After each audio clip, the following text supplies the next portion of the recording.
a potato.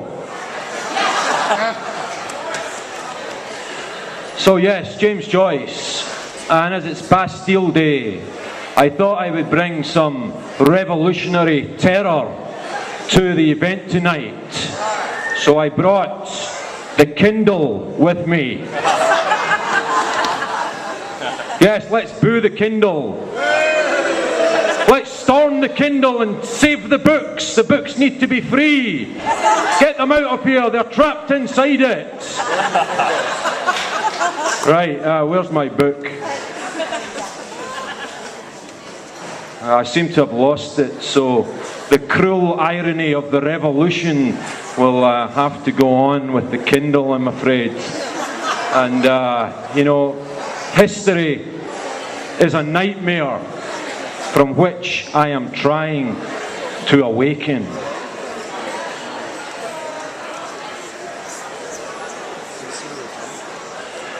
Okay, this is a passage from the greatest book ever written, Ulysses, by James Joyce.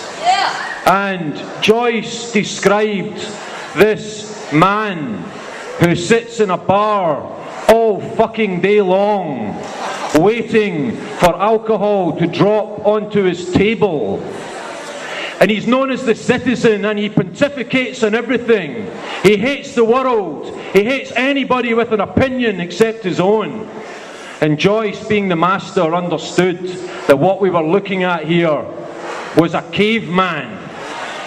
And so he wrote this beautiful description of a man that you will find every day sitting in bars across the world. I need my glasses for this.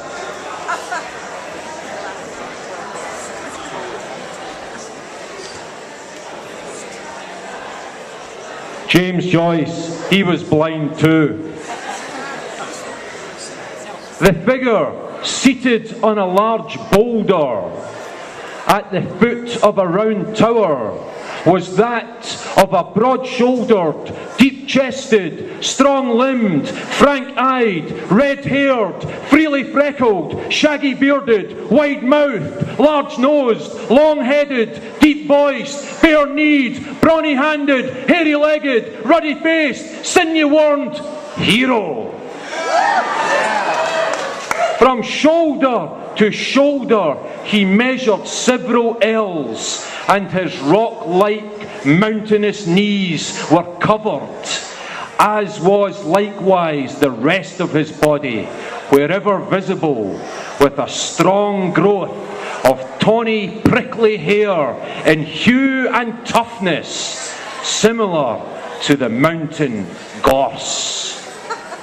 The wide-winged nostrils, from which bristles of the same tawny hue projected, were of such capaciousness that within their cavernous obscurity the field lark might easily have lodged her nest.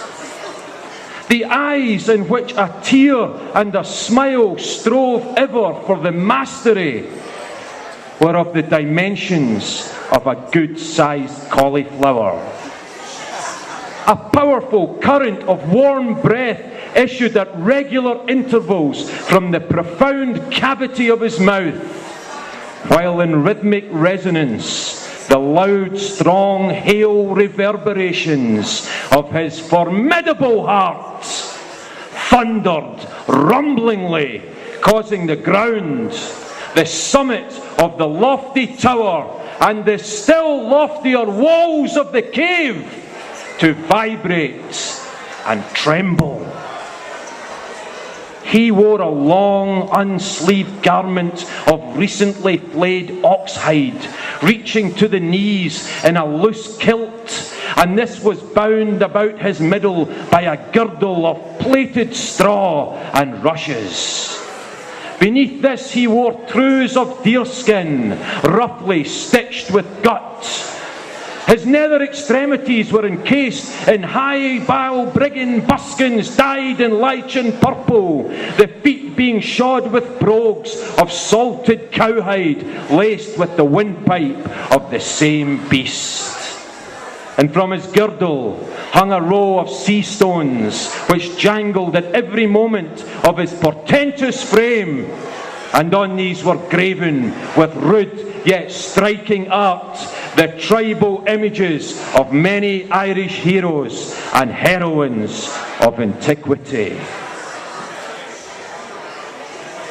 A couched spear of acuminated granite rested by him, while at his feet reposed a savage animal of the canine tribe, whose stertorous gasps announced that he was sunk in uneasy slumber, a supposition confirmed by hoarse growls and spasmodic movements which his master repressed from time to time by tranquilizing blows of a mighty cudgel rudely fashioned out of Paleolithic stone.